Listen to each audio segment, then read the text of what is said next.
Am I right to presume that most of you can understand English pretty well? Yeah. Is there anyone who can't understand English at all? No. Nobody? Okay. I have a question to ask you. Are there some Korean saints?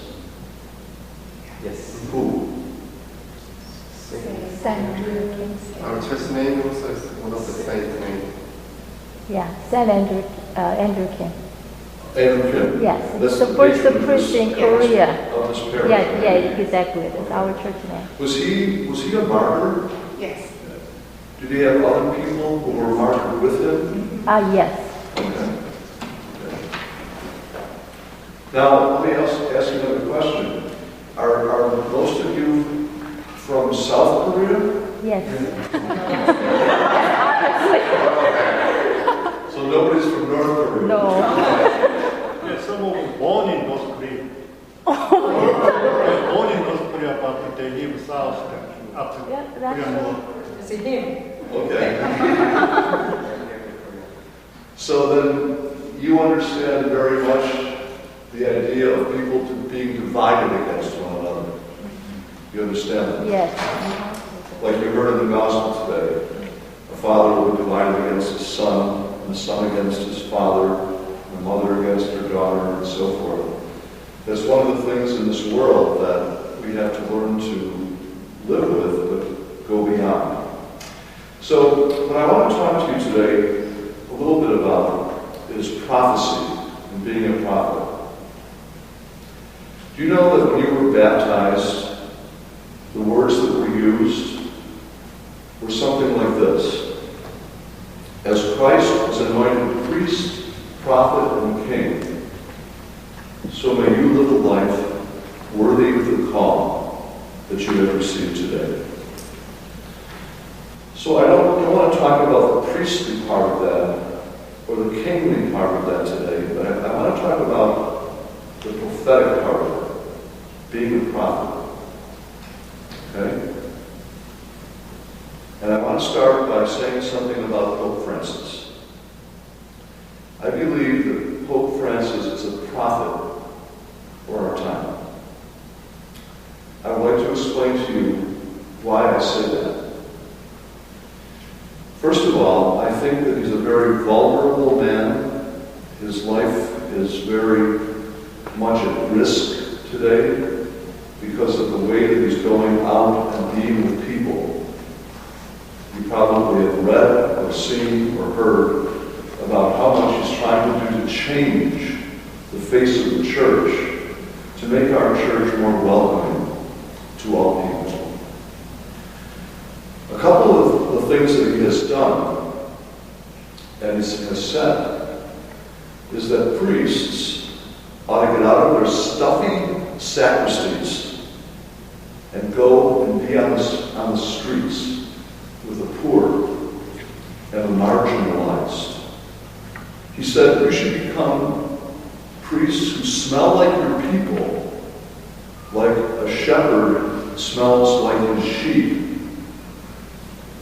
He's also said some things that the Pope has never said before.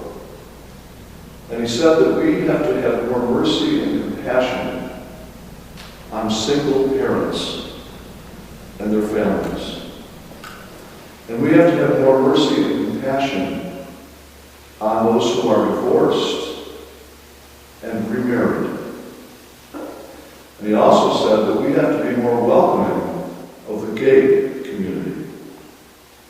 He said, "Who am I to judge?" No pope has ever spoken like that in my recollection anyway. So in a certain sense, Pope Francis is showing himself to be a very prophetic voice in our world today. And prophets are not liked by people in their own places. You've heard that many times before. Now, I am not sure how much about our American history you know, but I want to say something about two prophetic people in the American story. first one is Robert F. Kennedy. You've heard of him, right? Bobby Kennedy, who was the brother of John F. Kennedy. You all heard the quote from John Kennedy that said, "Ask not what your country can do for you, but ask what you can do for your country."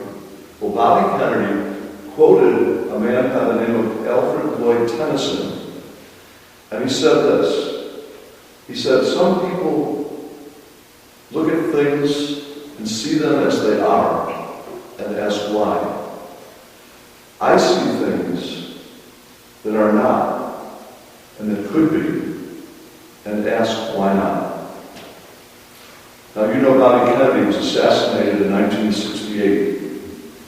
He was assassinated in June, just 2 months after Martin Luther King was assassinated.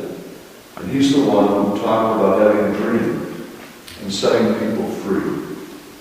In fact, his anniversary is this year. His anniversary of the "I Have a Dream" speech. So who else is a prophet? Jesus himself is a prophet. A lot of people think that Jesus was just a nice guy and a peacemaker and a good teacher. But if the truth be told, Jesus himself was kind of a radical rebel who wanted to see change happen in the world. Not unlike Martin Luther King, not unlike Bobby Kennedy, and not unlike Jeremiah the prophet.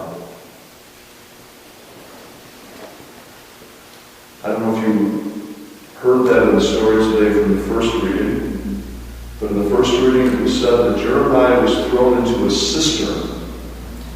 You know what a cistern is? A cistern is a hole in the ground. It's used to catch rainwater. And the rainwater is used to help harvest the crops and water the gardens, and in some cases, even to drink. But Jeremiah was thrown into the mud. Have you ever had the feeling in your life that you were sinking, that your life was in the mud, and you needed someone to come and rescue you? That's the story of Jeremiah. And that's the story of Jesus. And you heard in the second reading today that Jesus went to the cross to teach us the meaning of perseverance and the meaning of endurance, and to know that there will come a joy after we get out of the sinking in the mud. So today, in these readings, I would like you to think about the fact that we are a people who are called to be prophetic, like Jeremiah, like Jesus, like Martin Luther King, like Robert F. Kennedy. And we are called to be people who endure and persevere even the difficult times that we live in this life. I don't know much about it, but I heard the other day on NPR radio, there's a new book out that's called Present Shock. It's a sequel, if you will, to Future Shock, which was written back, I think, in the early 1980s by Alvin Toffler, in which he talked about how the world today is going to be so radically different. And what the author of Present Shock says is that we have come into a world where everything is by computer, everything is by technology, everything is by iPhone, everything is by anything electronic. And we have lost the meaning of relationship to one another. And that's what he calls present shock.